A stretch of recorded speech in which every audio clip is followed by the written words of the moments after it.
Greetings to all of you. In today's session, we are going to discuss about intermediate chemistry, which is also called a plus 2 chemistry, helpful for international entrance or competitive examinations, JEE Advanced and JEE Mains examination, NEET chemistry, Telangana EAMCET and Andhra Pradesh EAMCET.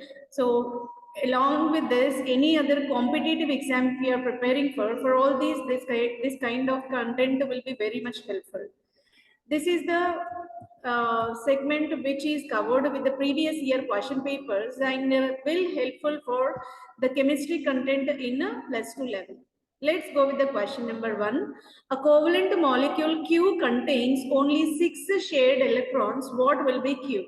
Right? So this is the question given from inorganic chemistry, and moreover Lewis dot structure will helpful to predict what will be the number of electrons which are shared electrons present on the given compound.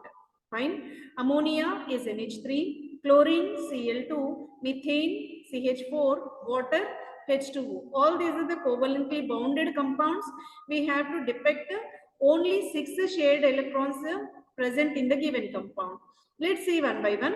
If you see ammonia, nitrogen being trivalent and it is accompanied by the 3 bonds with hydrogens, and one of the shared electron will retained by the nitrogen atom. So that number of shared electrons are 2 over here. So 1 lone pair and 2 electrons we can consider. And if you see this chlorine, so in chlorine molecule formation, you can find the chlorine-chlorine covalent bond in this manner. And 6 paired electrons you can find over there. This will be the correct answer for the given question.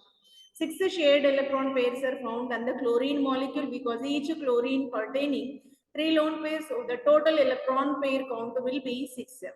If you go with methane, methane is the tetrahedral geometry compound where carbon is surrounded with the 4 hydrogens in the 4 tetrahedral corners, and we can't find any lone pair, so that we can say 0. And if you see the molecule called water, it is the bent molecule with the 2 hydrogen atoms are resided at 2 bent terminals and 2 lone pair of electrons also present over there. This is a molecule with the 2 shared pair electrons, so that the right answer will be option number B for question number 1. So molecule with the 6 shared electrons are chlorine. Let's go with the question number 2. In which state does 1 decimeter cube of methane contains the most particles around the central methane compound? Right? What will be the state of matter if you are taking methane as a central compound? 1 decimeter cube is the given measure. We have to depict what will be the compound it will be. Gas at 100 degrees centigrade, gas at room temperature conditions, liquid or else solid compound. Either of the compound we have to choose. So from that, in order to get that, the density of water at 4 degrees is given by 1 gram per cubic centimeter or 1 kilogram per liter. So if you see the interconversion of all the units, 1 liter exactly is equal to 1 decimeter cube. Nothing but 1 decimeter cube is equal to 1000 cubic centimeters. Right? So this is the way we can answer. And moreover, so 1 decimeter cube is nothing but 1 liter only. If you see that liter of methane, obviously the state of the compound resided in the solid, because all the solid compounds are having a definite shape and volume with the regular arrangement in the closed packing system, so that solid is the right answer pertaining large number of particles over there, right? So here the state of the compound is solid over the central compound methane. If taken 1 decimeter cube, nothing but 1 liter. And when you consider the solid form, there will be a close accumulation of all the particles with the definite shape and volume. And here is the interconversion of 1 cubic decimeter into gallons. And the metric scale US dry measures also provided over here. If you see this, cubic decimeter is equal to 1. Cubic decimeter is given by 1 and the number of gallons are 0.23 gallons will be there. This is a kind of interconversion of all the units into one form into another. If you know one, another transformation is possible by means of this table, right? So let's go with the question number 3. So I think question number 2 is very clear. In which state does 1 decimeter cube of methane contains the most particles around the central? Methane will be a solid compound. And the question number 3 is, consider the following reaction given below. Beryllium oxide and hydrofluoric acid, ammonia. These three components got mixed over here.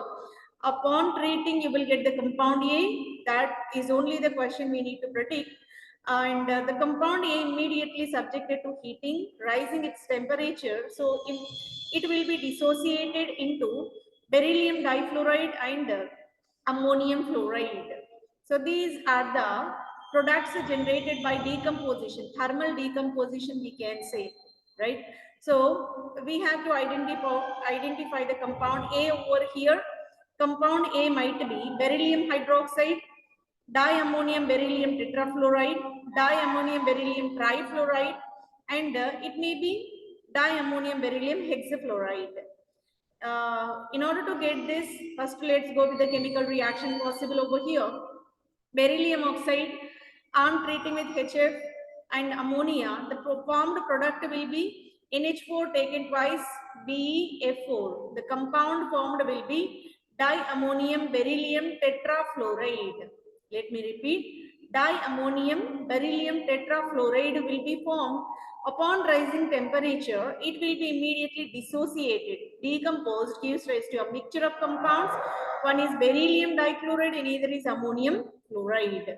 So, diammonium beryllium tetrafluoride is given in the option number B.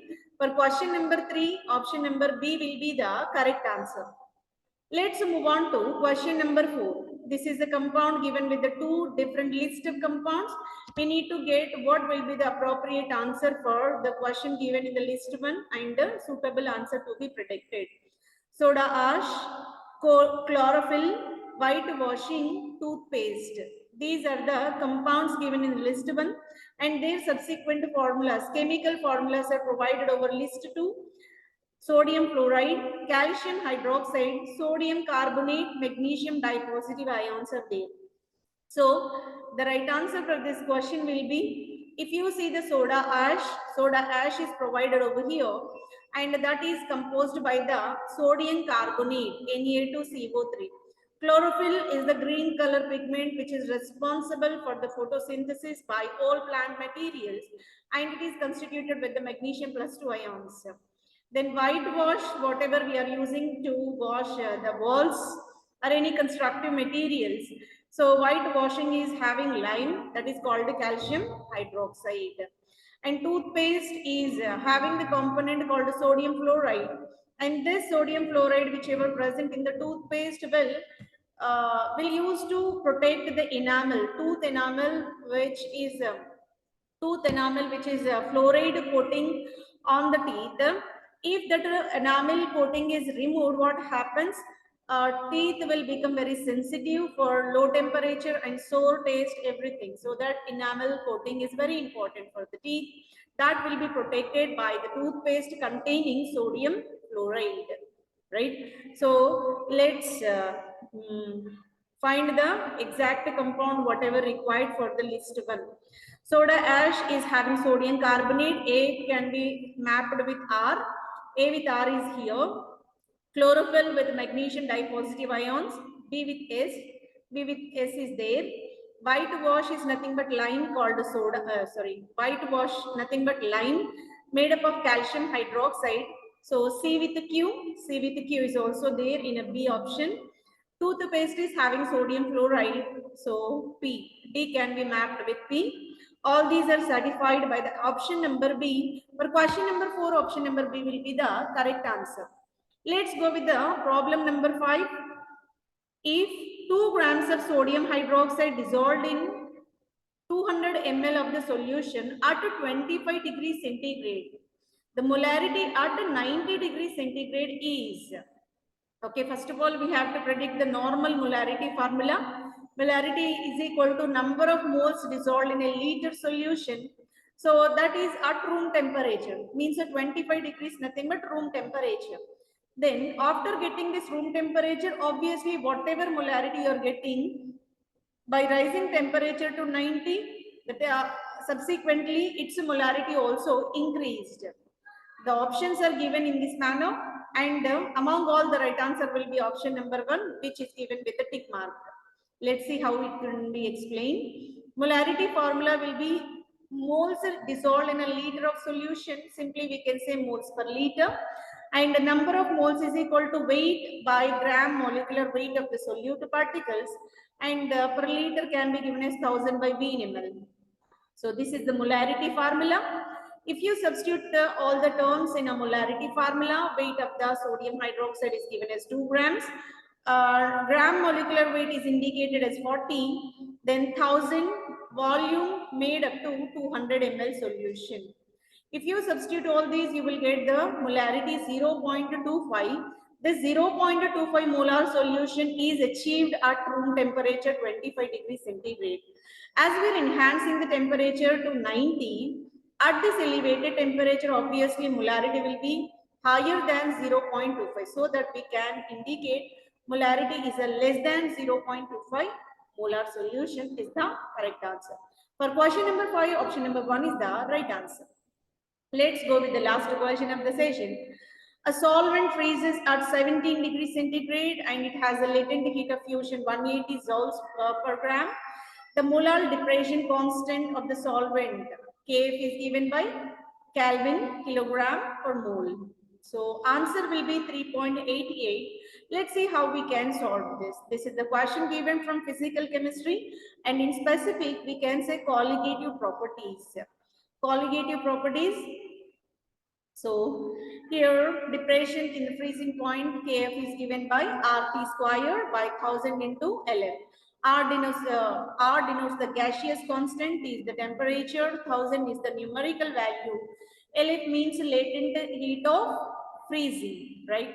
So here temperature of the fusion is given by 17 degrees centigrade. Here this should be a superscript. So 17 degrees centigrade can be converted into a Kelvin scale by adding 273 plus 17. It will be a 390 Kelvin. It will be 390 Kelvin. So latent heat of freezing is given by 180.75 joules per gram. Gaseous constant is equal to 8.314 joules per Kelvin per mole. Kf is equal to RT square by 1000 into Lf. If you substitute R is the gas constant, value is 8.314, and here the Kelvin scale value 390 square by 1000 into latent heat of freezing 180.75. All the values if substituted, the Kf can be calculated as 3.86 Kelvin kilogram per mole. That is given in the option number 1, so that we can conclude the session with the all 6 questions which are given in the previous examinations, and hope this session will be very much helpful for your preparation. Hence I am requesting you to like the channel, comment over this video if it is helpful for your preparation, share among the people who are aspiring for the intermediate entrance examinations or any other competitive exams. Subscribe the channels for more updates. Thank you very much for your patient listening. Thank you one and all.